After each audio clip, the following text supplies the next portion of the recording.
থাকাই এই ব্যক্তিকে সেই যে বিভীষণ উৎসবে আমাকে। প্রণাম মহারাজ। প্রণাম। সমৃদ্ধি, তুমি নিশ্চয়ই শুনেছ যে মহানামা তোমার সাথে বিবাহে ইচ্ছা প্রকাশ করেছে।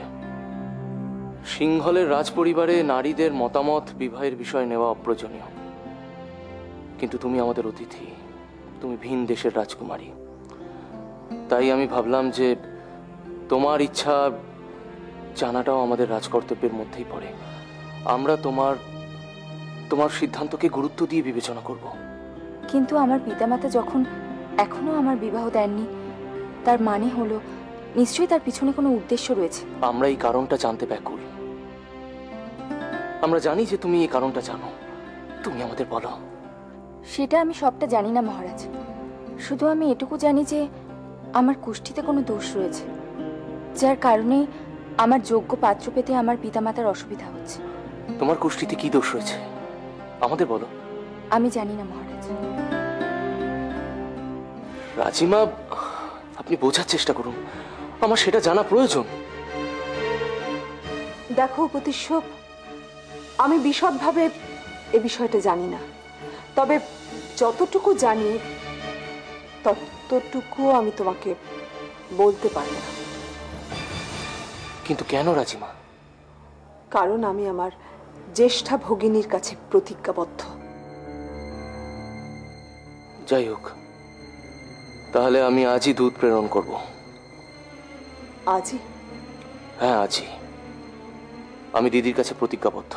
মঙ্গলের পরে বুধের শুরুতে যদি যাত্রা করা যায়, তাহলে সে যাত্রা সুফল হয় জানবে। উপদেশ্যক, খনা ঠিকই বলছে। আমার মনে হয় তুমি যদি মঙ্গলবার দুধ না পাঠিয়ে বুধবার পাঠাও, তাহলে হয়তো সঠিক কাজ হবে। দেখো, শুভ কাজে এতটা তাড়াহুড়ো করতে নেই, সেটা বুদ্ধিমানের কাজ হবে না। ঠিক আছে, আপনি যেমন বলছেন তাই হবে। খনা, শিক্ষার প্রতি তোমার এই আগ্রহ আকর্ষণ সত্যি প্রশংসাযোগ্য, কিন্তু তুমি কিভাবে অস্ত্র শিক্ষা নেবে? এটা তো নারীদের কাজ নয়।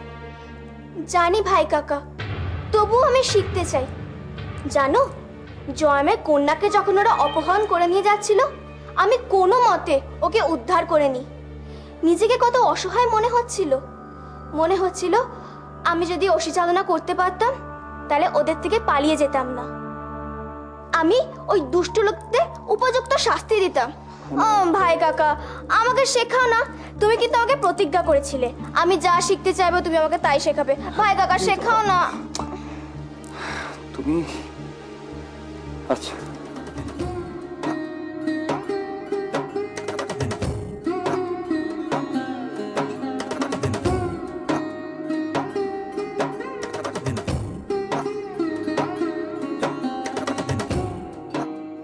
বাহ, তুমি তো দেখছি ওষি ধরায় বেশ পটু।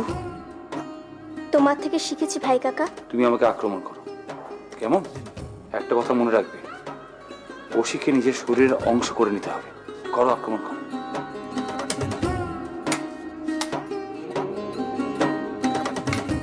নিজেকে বাঁচিয়ে লক্ষ্যের দিকে এগোতে। তুমি কি করে জানলে?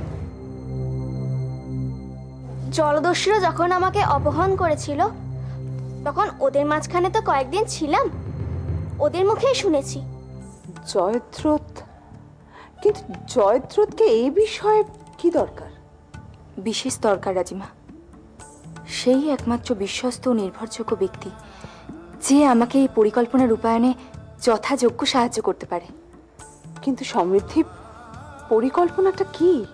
বলবো রাজিমা, নিশ্চয়ই বলবো, কিন্তু তার আগে প্রধানমন্ত্রী মশাইয়ের সঙ্গে দেখা হওয়াটা বিশেষ প্রয়োজন।